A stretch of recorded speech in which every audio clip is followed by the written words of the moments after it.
There's an episode of 30 Rock where Tracy Morgan's character leads a protest of idiots, quote unquote, to fight for the rights of people who are not smart in the brain area. It is a funny episode, but what really put it over the edge to frickin' hilarious is the performance of Denise Richards. Of course, she plays herself in the guest appearance and shows the world that she has an absolutely wonderful sense of humor about her public image, which I think can be summed up with this clip right here. And idiots can do anything we put our minds to.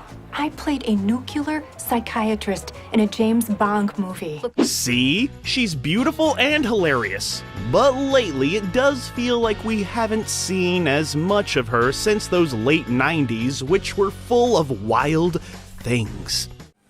Hi, Mr. Lombardo. Denise Richards is an actress whose time in the spotlight seems to have passed, but like many pretty faces before her, somehow Miss Richards has proved to be more than just a pretty face by helping to bring to life some very interesting films and some fun TV series. Denise Richards had to fight hard to keep her first major role in Starship Troopers, fearing that she would be canned at any moment. But she wasn't, and she actually went on to make it in the land of Hollywood land. Well, maybe I'll see you at the Academy. Yeah, who knows? And as she did with her first major role, Richards has fought hard to hang on and take control of who she would be and what she would be depicted as in the media. So let's find out what the f*** happened to Denise Richards. Is this my mark? Hi. But to truly understand what the f*** happened to Denise Richards, we must begin at the beginning, and the beginning began when she was born on her birthday, 1971, Illinois. This might be a shock to everyone, but Denise Richards was voted best looking girl in her high school, which naturally transitioned her into a modeling career after graduation. She was an instant hit, bouncing around the globe for shoots and landing major promotions and magazine covers. She was like in all of those magazines that I don't read, with small but memorable bits on TV shows like Married with Children, Erie, Indiana, and 90210. Richards made enough of an impression to get her first role in a movie called Loaded Weapon 1, which is an absolutely hilarious satire parody of the action genre. The next year, she landed a starring role in Tammy and the T-Rex. Yeah, and in it she totally wants to be romantically involved with a dinosaur.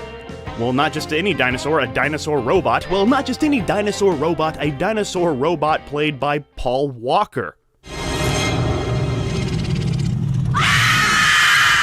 And yeah, Tammy and the T-Rex, it's just frickin' ridiculous to the point of genius. Watch it now, before you go extinct. This would lead to a 3-episode run on Melrose Place in 1996, and she would appear in something called Nowhere. But then, master filmmaker Paul Verhoeven cast her in Starship Troopers, her first major starring role. You don't look very happy to see me. She is endlessly charming, charismatic, and kind of a badass in this flick, showing that she can mix comedy and action. And her casting is frickin' perfect because, you know, this movie is also a satire of war propaganda and fascism and such. So they needed these, like, perfect-looking people to get the message across. It's perfect casting, y'all. I don't care what you say. I know that's not what you wanted to hear. And for it, she won the Blockbuster Entertainment Award for Favorite Female Newcomer. Denise Richards was now a marquee name, co-headlining the deeply webbed erotic thriller Wild Things in 1998. Can I play too? Or is it just for boys? She and the movie are diabolically delicious with a surprisingly effective performance. Richards lived up to her reputation with 1999's underrated comedy Drop Dead Gorgeous. Once again, this is perfect Denise Richards casting, playing a beauty queen who gets quite an elaborate death scene. Oh, great. And yeah, her pretty face mixed with her sense of humor, it is perfect for the tone of this film, drop dead gorgeous. And that same year, Denise Richards would officially become a Bond girl. One of the girls who bonds with Bond. Are you here for a reason? Or are you just hoping for a glimmer? In the movie, The World Is Not Enough, playing the clumsily named Christmas Jones. It's like the best and the worst Bond girl name ever. And despite having it all to play a Bond girl, this film and Denise Richards flopped. Because for some reason, the audience could not take her seriously as a nuclear psychiatrist. I mean, psychologist, physicist. That's the word, right? Doesn't exactly take a degree in nuclear physics. And with it came a Razzie win for Worst Supporting Actress. And yeah, she was the worst. But I'm sure you couldn't do better. Who are you?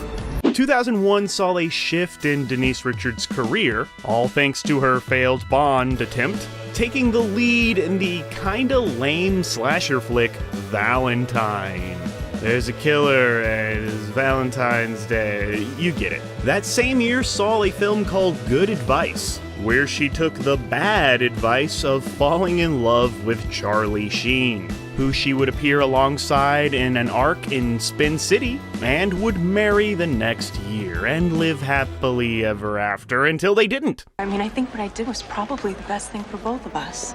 A surefire sign that a former talent has cooled down, oddly enough, is landing too many movies. It kind of shows that you, need to work. The year 2002 alone saw 4 Denise Richards movies. A gangster flick called Empire, 2 brainless romantic comedies, The Third Wheel, and You Stupid Love.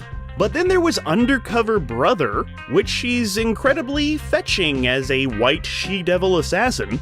And yeah, this Undercover Brother character, it's actually the type of role that she really excels in. She got the joke. Not that Undercover Brother is a good movie, but I wish she did more movies like this. Solid.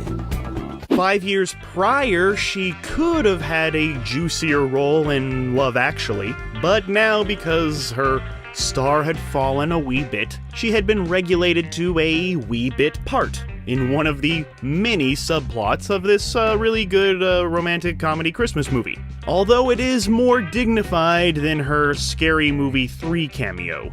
Yikes. Oh, sure.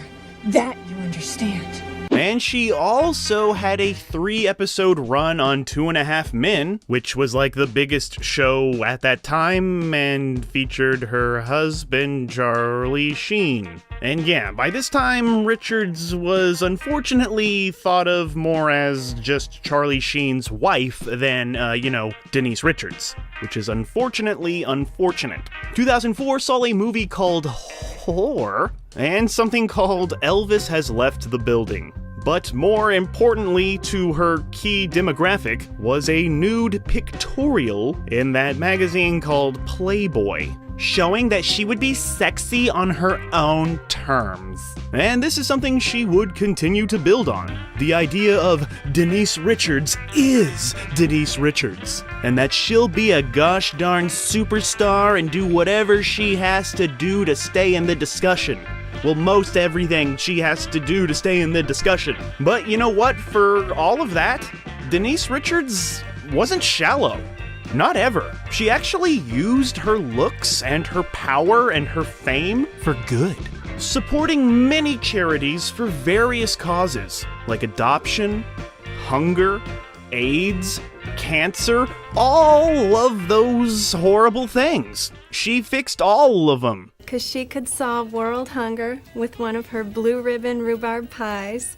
Then, finally, Denise Richards filed for divorce, alleging that Charlie Sheen made death threats against her and did a bunch of other Charlie Sheen things. And by the next year, the divorce was finalized. Denise Richards won full custody of their daughters. This power move, I guess, impressed UPN, who developed a soap called Sex, Love, and Secrets just for Denise Richards. And despite losing luster as a main draw, this showed that she still had an inkling of spark. Moxie, I guess is what they call it. The year 2008 brought Blonde and Blonder, opposite Pamela Anderson, and a supporting turn in Jolene. But more importantly to her continuing in the D-list limelight, or C-list, I don't know, she got her own reality show. Bum bum bum! It doesn't get any bigger than that, I guess. It was called Denise Richards, It's Complicated, which actually wasn't that complicated at all. It was just like another tabloid-esque reality show. Nothing special. I mean, not that Denise Richards isn't special. Don't change the subject. In the year 2009 had Finding Bliss and Deep in the Valley, playing a character named Bliss in both movies, showing her true range. Sorry. Fuck off. That same year, she signed up for the Has-Been showcase Dancing with the Stars, being eliminated second. The early part of the 2010s had a mix of hits and misses, like the sitcom Blue Mountain State, which started as a recurring role, but she was so good that it turned into a starring role, so good for her. There was also DTV Cougars Incorporated, and her first memoir, The Real Girl Next Door. Then somehow she worked herself into Medea's Witness Protection, a Tyler Perry movie, and surprisingly got a guest spot on Charlie Sheen's replacement sitcom, Anger Management, which tried to make his unhinged, dangerous, tiger blood winning behavior amusing. Billy O'Sheen, Mom and Dad me, me. At best, it at least showed her and Sheen were on decent terms, somehow. At least enough decent terms to get a big TV paycheck. But yeah, as you know, Charlie Sheen, he kept spiraling down, and by the next year, Denise Richards was trusted with temporary custody of Sheen's sons, the ones he had with Brooke Mueller. That just shows how good and caring of a person Denise Richards really is. When Charlie Sheen's children needed her, the Charlie Sheen children that weren't hers, when they needed help, she stepped up and did the right thing. So way to go, Denise.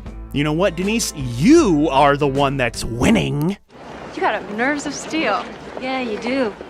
She would then do a little bit more TV, like ABC Family's Twisted and Vanity in 2015. She would also mingle with some fellow has-beens like William Baldwin and Tom Arnold in a Christmas movie called Christmas Trade. Richards went on to appear in roles both leading and small in various genres, from drama to comedy to horror to musical, all with titles that don't really register. You know, movies I've never heard of, and these are the movies that she was in. A Life Lived, American Violence, American Satan, A Violent Man, Saturday at the Starlight, The Toy Box, Destined to Ride, The Prayer Box, Firstborn, Adventures of Dally and Spanky, and My Adventures with Santa. We could go on, but I will just note right here that she starred in 5 movies in 2020. And like I said, starring in 5 movies sounds good, but it's actually kind of a sign that you're a little desperate and need work. Maybe. I don't know. I'm just saying. Those are just the rumors. Ah! Denise Richards also appeared on the 9th and 10th seasons of The Real Housewives of Beverly Hills, which is a reality show, right? Like it's real, right? Is it? She earned praise for being down to earth, something nobody has ever denied her of. From there, she played a single mother on the soap opera The Bold and the Beautiful. a role that lasted until 2022. Recently, this former Bond girl has been outspoken about how she doesn't think that James Bond should be recast as a female, which, like, apparently, according to social media comments, is the most hateful opinion anyone could ever have. Ah! Please, God, get a life. Apparently, I'm just saying, that's what I read on the social media. But yeah, Denise Richards, she's sticking to her guns and says that James Bond should be a man. Oh my god, such a controversial opinion. Why would you say something so controversial yet so brave? That was news. That actually made the news. Her actually saying that and thinking that. That's newsworthy nowadays. Are you jealous? There's something to admire about Denise Richards. Sure, she's not the Richards of Wild Things or Starship Troopers, but you know what? Neither are you. And you know what? She has maintained a distinct quality that really not too many former sex symbols have: adapting. She knows as well as the boys who had her posters on their walls that she is not where she was 20 years ago. But you know what? Neither are you, and neither are you, and neither are you. Neither are any of us. But she's still friggin' beautiful, oh my gosh. You know what? The rumors are true. But yeah, Denise Richards is who Denise Richards wants to be. Whatever that means. She's confident, beautiful, caring, consistent, and has a wonderful sense of humor. And yes, she may never be a box office draw again, but who knows, anything can happen in the land of Hollywood land. But you can still count on all of those qualities to this day. I will say them again. Confident, beautiful, caring, consistent, and has a wonderful sense of humor. And she's talented too. So yeah, nobody should give a f*** about what the f*** happened to Denise Richards, because she's doing just fine. The filmmaker who brought us the teen slasher horror flick, I Know What You Did Last Summer, had a very specific vision for his film. He wanted a well-crafted, thrilling, nicely paced story that will hook audiences from the first scene. And he got what he wanted. It's true. This director also wanted a hot, young, fresh, talented cast of up-and-coming superstars to bring this terrifying tale to life. And he got what he wanted. Well, except for Freddie Prinze Jr. You are not gonna throw this on me. That's right. The guy who made I Know What You Did Last Summer was very open about how he did not want this silly pretty man in his movie. You! Shut up! Just shut up! Christ already, I'll do it! And this director constantly harassed poor Freddie on set just out of spite. Yeah, every day, that director let this young actor know that he was not good enough for his perfect little horror teen slasher movie. And this was Freddie's first film. The hate that this filmmaker had for this young prince was so intense that he even tricked Freddie into doing a dangerous boating stunt, which almost killed him. We do the rehearsal, and the boat is not safe to do this jump, and I fly out of the boat, and it goes right over my head, the outboard engine, and I can feel, I don't know how close it was, but it felt like it was a millimeter away. This dude, Freddie Prinze Jr., was making a movie about a crazy fisherman trying to kill him, while having to worry about a crazy filmmaker trying to kill him. Allegedly, not like on purpose, you know. You're gonna die. Hey, stop it! But Freddie Prinze Jr. never gave up, and delivered a fine performance that helped the teen slasher genre grow, helped it continue on for a few years. You know how the ladies are called Scream Queens? Well, he's like a Scream King, Scream Prom King. But yeah, the type of stuff that Freddie Prinze Jr. had to go through on the set of I Know What You Did Last Summer is the kind of stuff that Hollywood has been throwing at poor Freddie since the beginning. And despite of all that, Freddie Prinze Jr. still made a name for himself. But in recent years, it feels like we have been seeing his name on fewer and fewer film projects. I think Scooby-Doo 2 was his last big leading role, I think. And that was in 2004, which if you can do the math, that's like a lot of years. So let's find out just what the happened to Freddie Prinze Jr.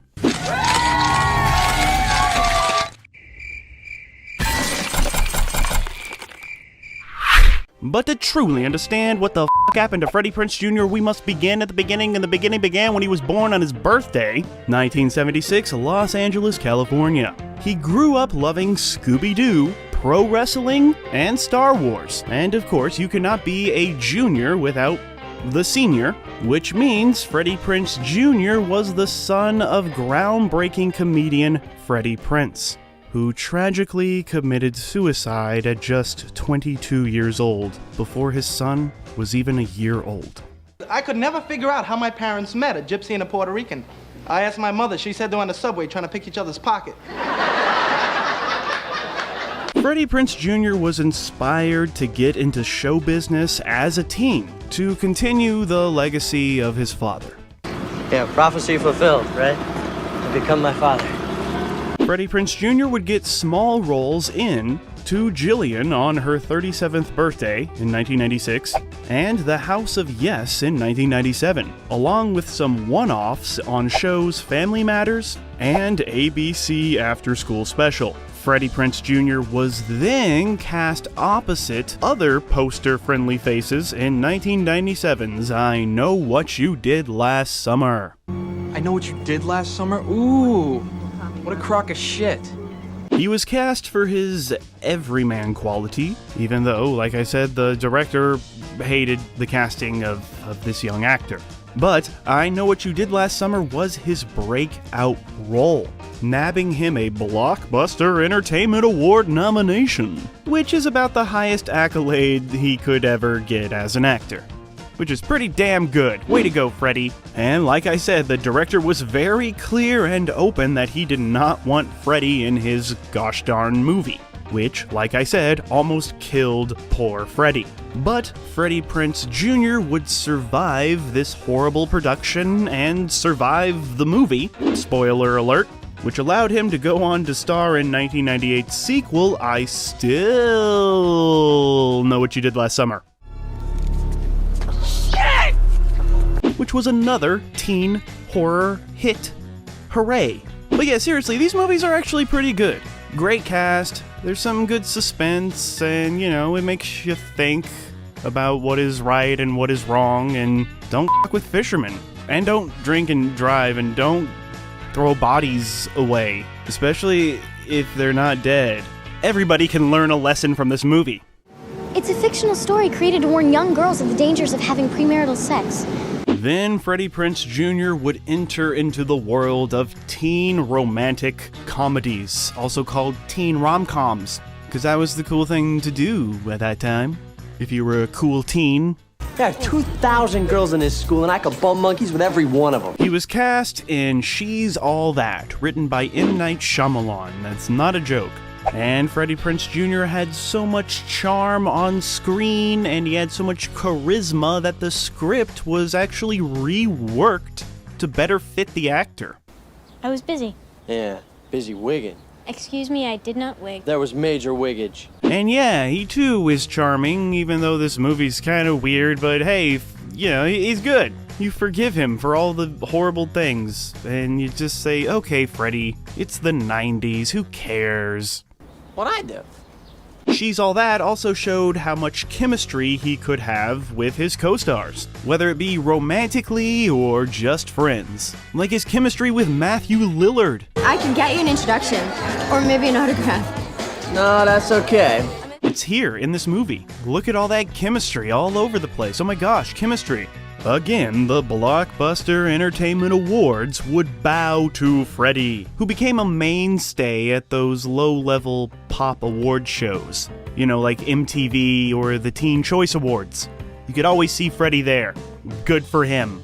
Maybe. And like I said, Freddie Prinze Jr. was so good that they changed the script of She's All That because he was all that. But script changes didn't always work to his advantage, like when Wing Commander crashed and burned. So, tell me the truth. How bad did I suck? You were good. I'm sure it was a pretty good script, and then they're like, let's make this a little more Freddie Prinze Jr.-y. And Matthew Lillard-y. Is he in this one too?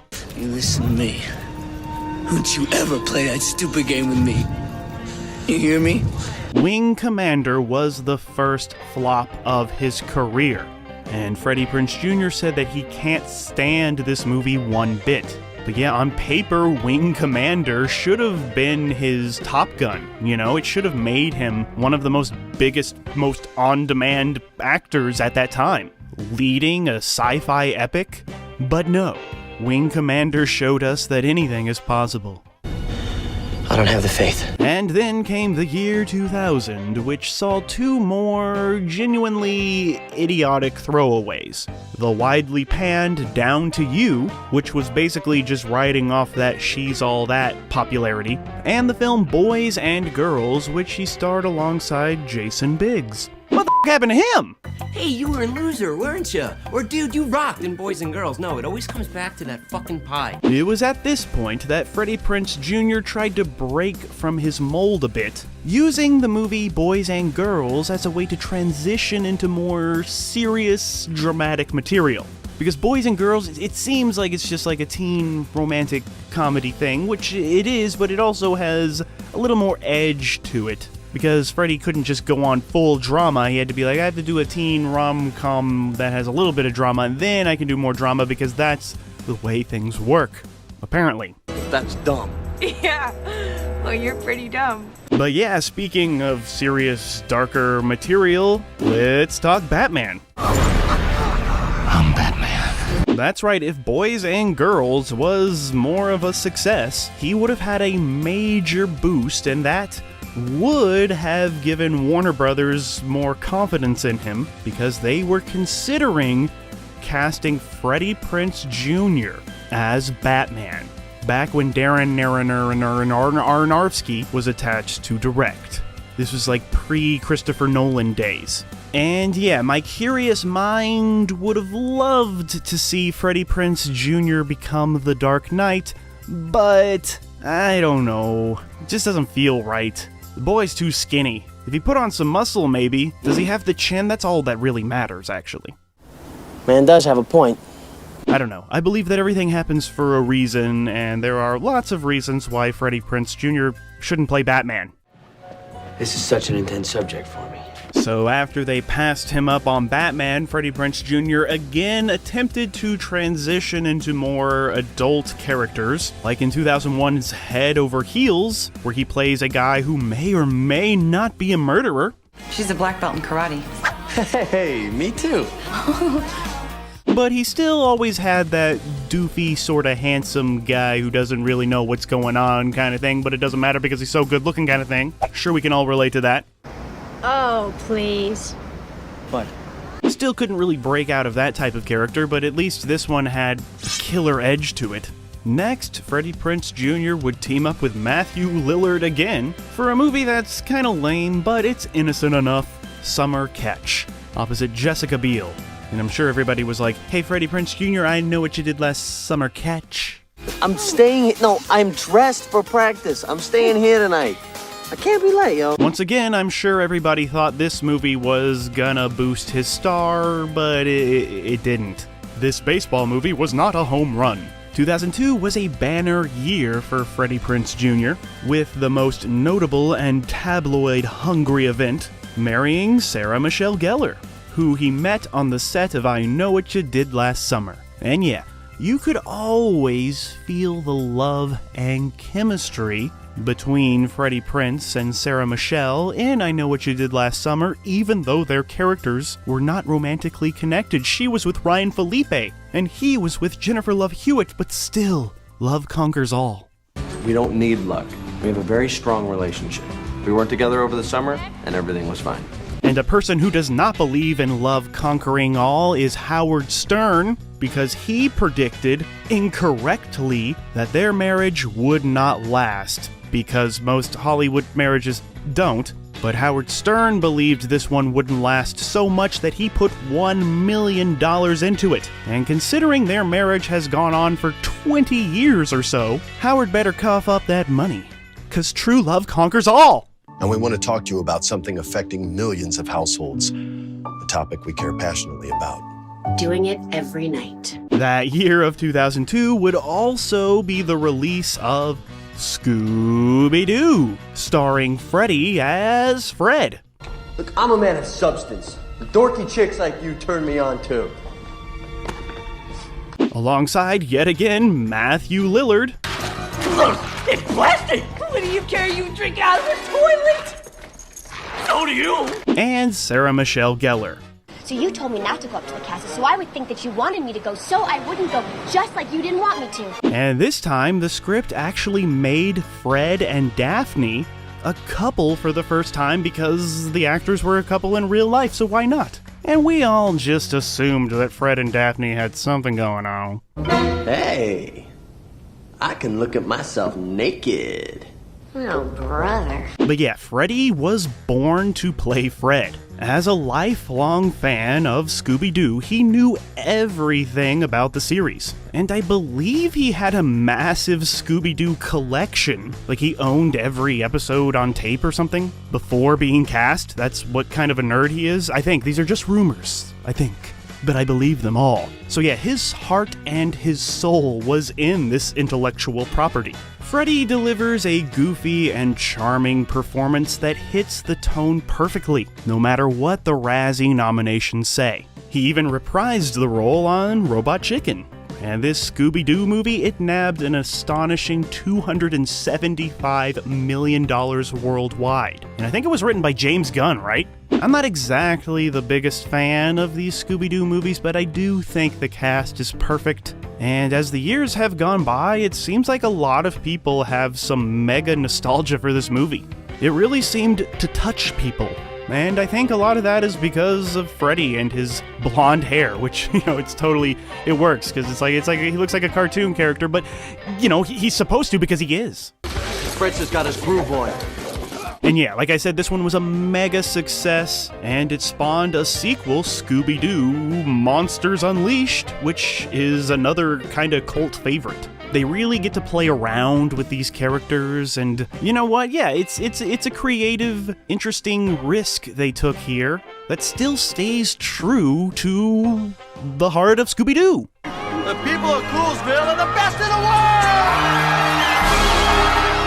Freddie Prinze had a short stint on Boston Legal, which did allow him to practice his dramatic chops, and yeah, his dramatic chops, they chop well. This was followed by the straight-to-video film Shooting Gallery, and in 2005, Freddie Prinze Jr. got his own show, ABC's Freddie! He played a guy named Freddie. It was a nice, fun little show. Unfortunately, it only lasted one season, but through this television sitcom show, it did seem to bring a link to his father, who of course was on the hit show Chico and the Man. So it was nice to see another Freddie Prinze on TV. I know your dad is proud, Freddie. I'm learning about TV.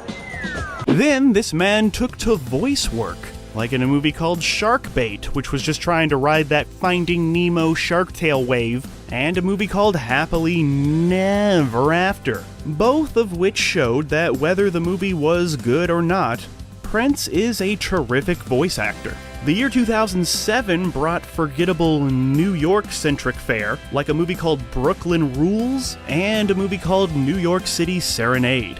His career was on a downslide and going fast. 2006 was another lousy year for Freddie Prinze Jr., with a movie called Jack and Jill vs. the World, which was incredibly sappy. I could barely sit through the trailer. And a movie called Delgo, which had the worst opening ever of all time. Some reports said that there were only 2 viewers per screen on opening weekend. Delgo is so bad and so forgettable that it's not even remembered for being a punchline. You know, like a Geely or a Battlefield Earth or something? Nobody's like, oh my god, that's like so bad, it's like Delgo. That's how bad Delgo is. It's so bad that people don't even know it exists.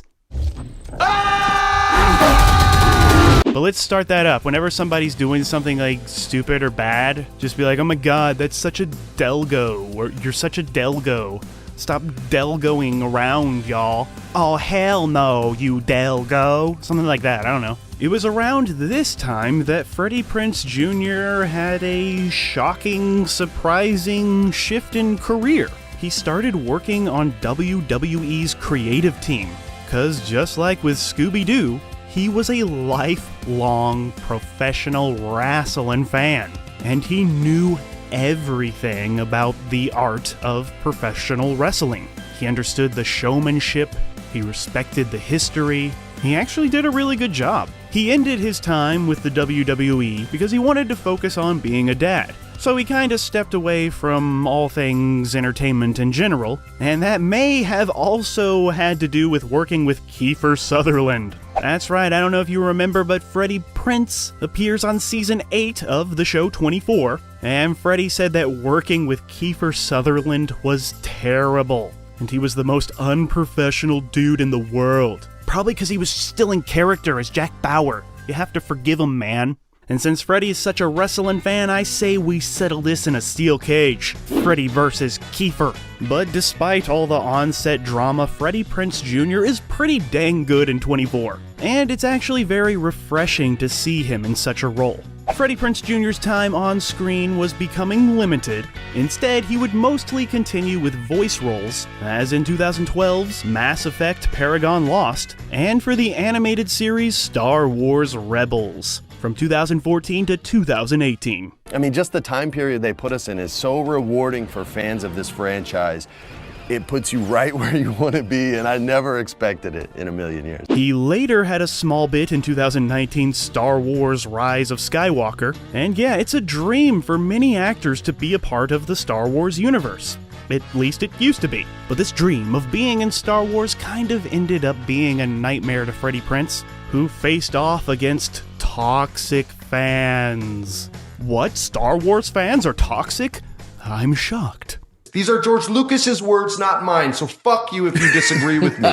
Straight up, this is information, not affirmation time. Straight up, man. Freddie Prinze Jr. would slam these particular fans for their video game mentality to the universe of Star Wars. And he said that some of them suffer from fan entitlement syndrome. Are you suffering from fan entitlement syndrome? Comment your comment in the comments below! But yeah, Freddie Prinze Jr. is very vocal about his disagreements and others misunderstanding things in the Star Wars fandom. And yeah, he is not afraid to speak his mind when it comes to Star Wars. He's all like, shut up, you midichlorians, the Force, you don't understand the Force, you're toxic. He showed them. As of late, the actor co-starred in the Punky Brewster reboot, playing Punky's ex-husband. He had a cameo in Clerks 3, and he headlined the Netflix Christmas movie called A Christmas with You. And Christmas with You is his first starring role since like 2008. And he wrote a cookbook in 2016 because apparently he does all the cooking at home, and apparently his wife does all the vampire slaying at home, I guess. And who is he now? He's a father. He's a wrestling fan, and he's a podcaster. In 2021, he launched a podcast called Wrestling with Freddie, where he talks about wrestling. And he hosts a series called WWE Rivals. But good on him. Sure, the roles that Hollywood offered him kinda limited him as a performer, and we never really got to see how far he could shine, I think. But you know what? That doesn't really matter, because he shined in his own way, and it's so bright and special. I guess. But as a person, Freddie Prinze Jr. has shown more interest and passion for life and just doing what brings him joy that I kinda like this new Freddie Prinze Jr. He's just like, yeah, I did my Hollywood thing, now I'm just like a cool dad who likes wrestling and Star Wars. He's a f***ing nerd. What are you doing? I'm getting ready to play some Sega. No, you're not. Well, I believe I was invited. I am uninviting you. Whether he's bringing his favorite cartoon to life, or being a part of the WWE, or raising a family and staying married to your wife, which is apparently impossible in the land of Hollywood land, but Freddie Prinze does it all, and he does it good. So yeah, good for them. Good for Freddie, good for Sarah Michelle Gellar, good for their kids, and good for the whole gang Scooby-Doo people. They seem to really have a fairy tale happy ending. That isn't over yet. and this prince rules his kingdom with nothing but love. Freddie Prinze Jr. seems to be content with his place in cinema history, and he should be. And so nobody should give a f*** about what the f*** happened to Freddie Prinze Jr. because he's doing just fine. One day, a young actress named Heather Graham stepped onto the set of a Calvin Klein commercial. But this was no ordinary TV advertisement. For some reason, Calvin Klein's marketing department thought it would be a good idea to let filmmaker David Lynch direct. Not only did Mr. Lynch sell a lot of whatever the hell this advertisement was selling, he also found a muse in Heather Graham. Director David Lynch was so enamored by her that he instantly cast Heather Graham in the last season of Twin Peaks as Annie Blackburn, an alluring figure in the wacky town who falls victim to the Black Lodge.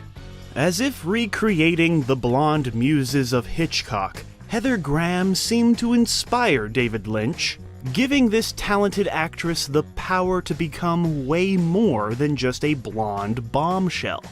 And even though she has proven herself over and over, the dreaded curse of the blonde bombshell followed her around most of her career. Always typecast as the ditzy blonde, but she plays ditzy at genius levels, y'all. One needs to be smart in order to get so many dumb laughs. You're angry right now. Do you want to sing a song? Heather Graham is also an indie darling who has worked with brilliant filmmakers on groundbreaking films. And she is able to hold her own alongside the most talented co-stars anyone could ask for. But lately, it feels like we've been seeing less and less of Madame Graham over the past couple years or so. So I guess it's time to find out what the f*** happened to Heather Graham. Then one day you'll all just drop me off somewhere and you'll never come back.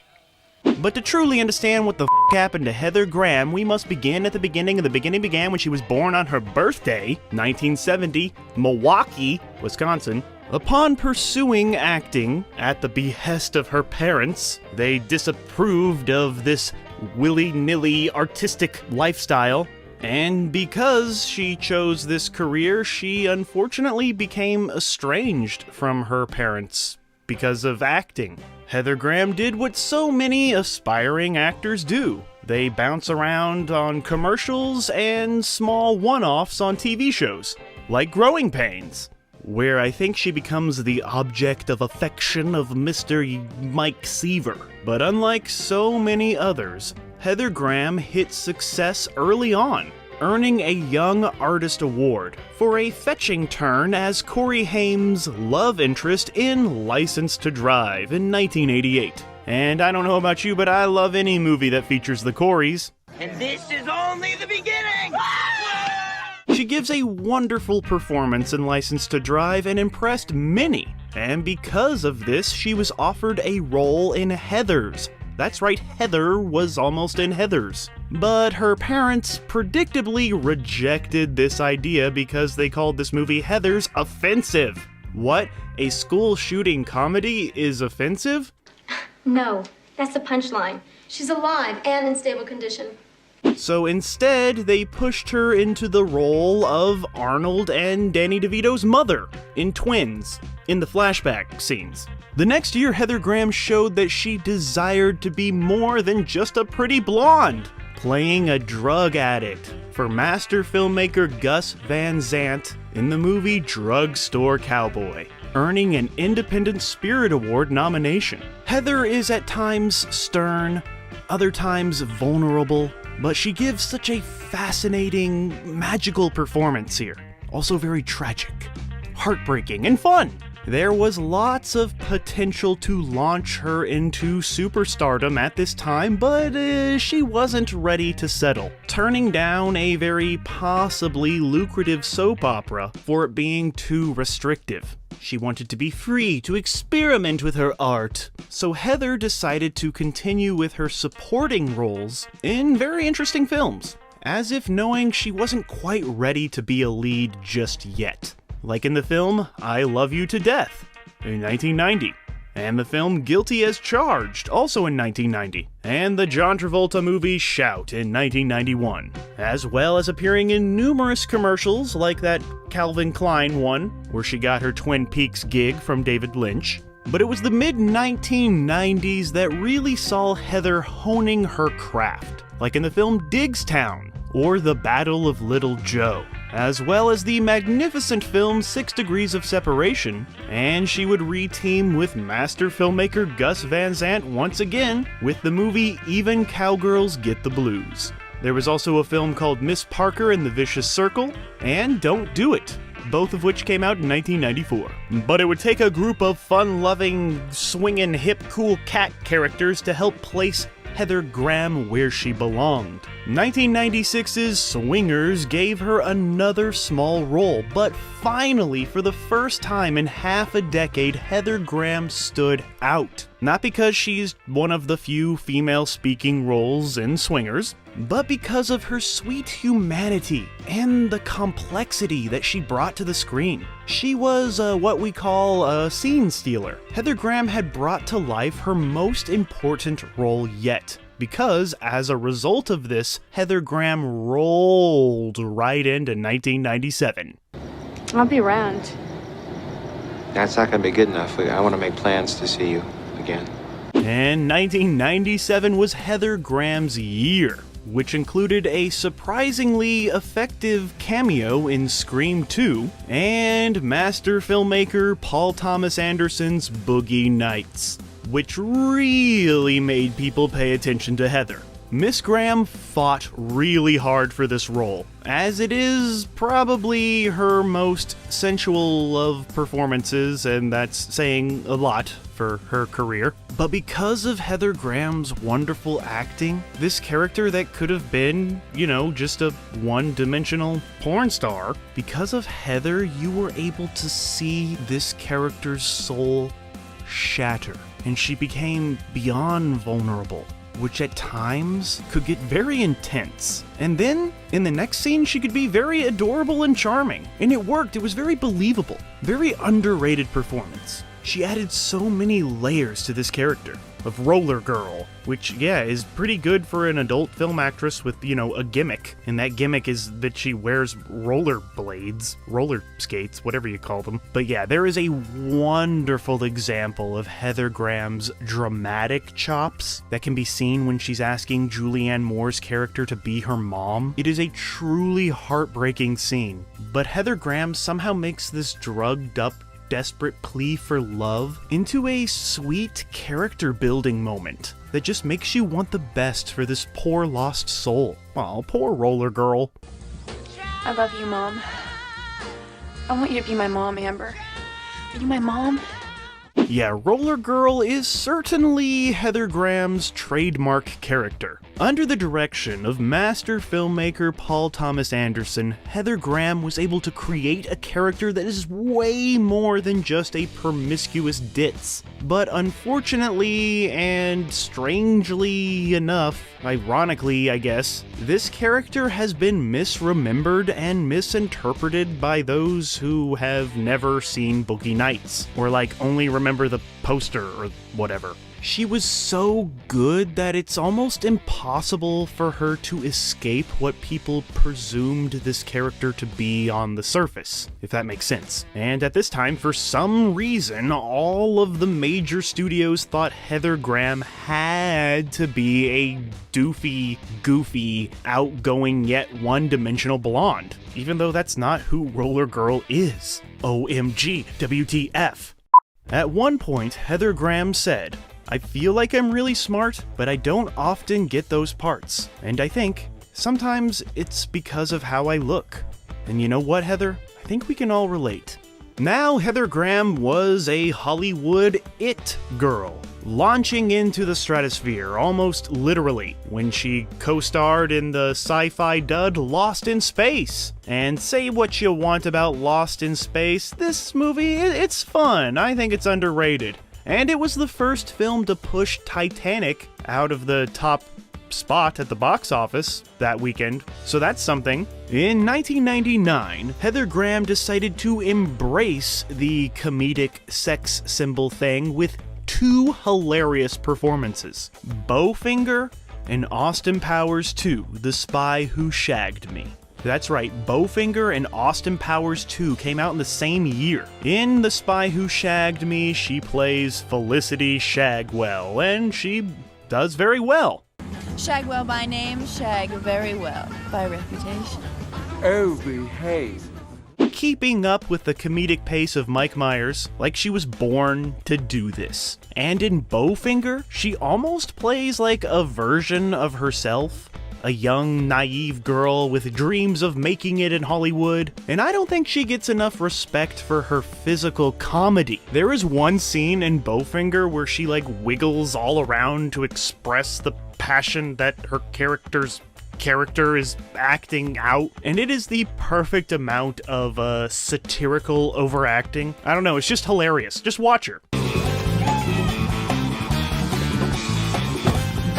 What is she doing there? I don't know, but it's so funny. Even though she still felt typecast, she did learn that working with people like Steve Martin, Eddie Murphy, and Mike Myers, that those types of people could deliver her material that would allow her to shine. Heather Graham's career was in full swing. At this time, she was now getting leads in movies that you forgot existed or never heard of, like the movie Committed in the year 2000, Edward Burns' Sidewalks of New York, a movie called Killing Me Softly. She was in that incestuous comedy produced by the Farley brothers called Say It Isn't So.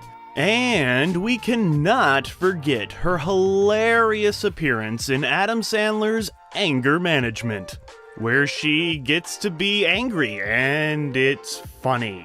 And a movie called The Guru, again playing an actress who participates in X-rated material. These are not really necessarily good movies, but her natural charisma and charm showed that she was worth considering for leading roles. She can be a leading actress, y'all.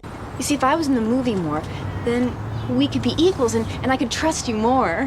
Heather Graham was then cast in the Jack the Ripper thriller 2001's From Hell as a prostitute named Mary Kelly, opposite Johnny Depp. This is a pivotal role that is impossible to write off, as Heather Graham excels, giving herself more to do than her other roles at that time allowed. It's an interesting, risky, yet nuanced move in her career. She's still in her comfort zone of playing a promiscuous object of desire, but branches out with sheer dramatics. And she ditches the blonde hair. After Hope Springs, a tame romantic comedy, Heather Graham redirected her career, balancing her time between independent films and television. These gave her more opportunities for diversity as an actress. It allowed her more range, I guess you could say, like that Rosemary's Baby wannabe movie called Blessed. She was also able to work with master filmmaker Abel Ferrara in a film about religion called Mary. There was a drama called Broken, where she played a woman doomed to the fate of bad careers and bad boyfriends. Then she got to play a grieving mother in a film called Adrift in Manhattan. But of course, every now and then she would fall into the expected safe habits of the romantic comedy, like with the film Cake, or the comedy The O and Ohio, Or the comedy Misconception. It's one of those movies where the woman is like, oh my god, I gotta have a baby before I'm too old. Oh my god, isn't this funny? There was another comedy about babies, I guess, because the title is called Baby on Board. And she had hits and misses on TV too, like a pretty good 9-episode arc on Scrubs. She fits so well into that environment. I actually wished that she was like, you know, a part of the regular cast. I mean, like, we've never talked. Ever? How do I know your name then? You don't. You're freaking me out, Jimmy. And there was Emily's Reasons Why Not. Only the pilot aired, though. Womp womp. 2009 offered another slight turning point for Heather Graham in the form of The Hangover. In a way, her Vegas stripper character can be seen as an homage to her character in Swingers, kinda almost. Her character has a sweet soul who is not there merely to just break up the hilarious testosterone, but she has an actual purpose for both the main cast and herself and the story. Yeah, it was really nice to see her. I remember sitting in the packed theater like opening day of The Hangover, and then when she came on the screen, everyone was like, oh yeah, Heather Graham, oh there she is, yeah. And even though The Hangover was a massive success, it wasn't enough for Heather Graham, because unfortunately she would go back to making forgettable flops. Starting with The Father of Invention, which was not her first 0% on Rotten Tomatoes and not her last. 2011 alone had the pulseless live-action animation hybrid movie called The Flying Machine. There was something called Son of Morning, and she would again try out drama, although she deserved much better material in a movie called 5 Days of War. But then, Heather Graham was able to show everyone that her fun, wacky, wild and free energy could work for a family-friendly kids movie too, in the movie Judy Moody and the Not Bummer Summer. The next few years again had her playing an adult film actress in About Cherry, shining in the strong cast of At Any Price, giving an unjustly dismissed turn as a psychologically damaged chef in a movie called Compulsion, and she reprised her role in The Hangover 3. Although her performance is as committed as the rest of this disappointing, lackluster threequel. 2014 was a strange one for Heather Graham, splitting her efforts between the indie film Goodbye to All That and yet another sex comedy called Behaving Badly. But undoubtedly, her true shine of the 2010s came with her supporting turn in the last season of Californication. She gave a nurturing performance that has way more dimensions and layers than most of the other female characters of that show. So I hear. I've never watched it, but good for her. You go, girl. Oh, Dr. Dan. Not you too. I'm afraid so, Julia, but you can't pretend that you don't feel it. The last half of that decade and the beginning of the 2020s has had Heather Graham branching out more than ever. There was that animation in 2016 called Norm of the North. She was in a crime thriller called Wetlands in 2017, and an interesting prison break drama called Last Rampage, and a western starring Machine Gun Kelly MGK, 2021's The Last Son, and we cannot forget the epic miniseries The Stand. She also did more things too. Heather Graham even made her directorial debut with the movie Half Magic, showing that she also has talent behind the camera too. Heather Graham also surprised many by giving what ended up being one of her finest and most complex performances as a single mother in The Rest of Us in 2019.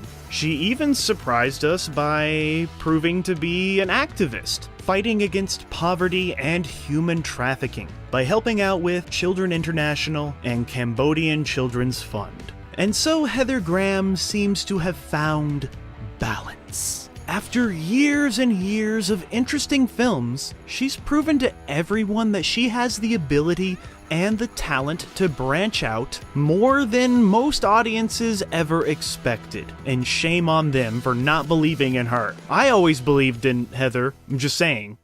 The quality of mercy is not strained. It droppeth like the gentle rain from heaven.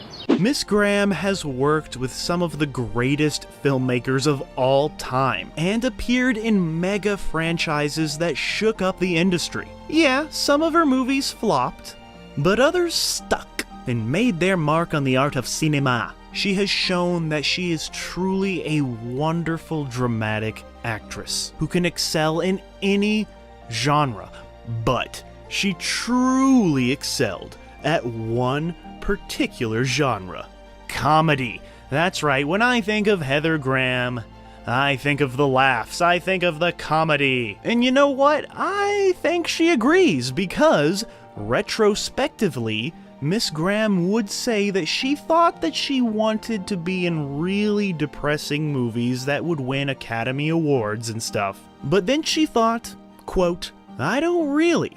I just want to laugh and find the humor in things. And I think that is a beautiful thing. So nobody should give a f*** about what the f*** happened to Heather Graham, because she's doing just fine. And Paulo, if you're wondering about Saturday night, I just remembered. I already have a date.